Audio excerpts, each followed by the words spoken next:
Naisangkat ti Philippine Drug Enforcement Agency iti duwang aldaw a marijuana eradication iti barangay Butbut proper Tinglayan, Kalinga.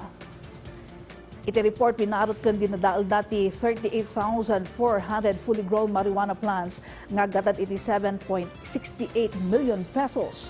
Bumupay awan ti nakambag a cultivator. Papartengan lata ti ahensya ti kampanyada tapno mabigbig dagiti responsable iti daytoy.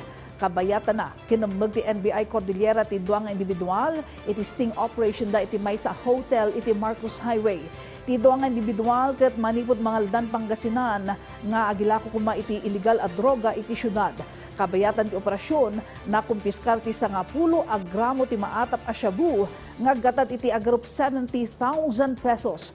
Na kumpiskar pa dagiti drug paraphernalia iti ikot da pakiramanan ti buy must money.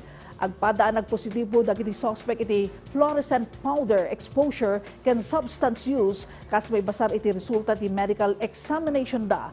Temporaryo nakabalo dagiti suspect iti pasilidad ti NBI bayat amururay ti panakayakar da iti Baguio City Jail.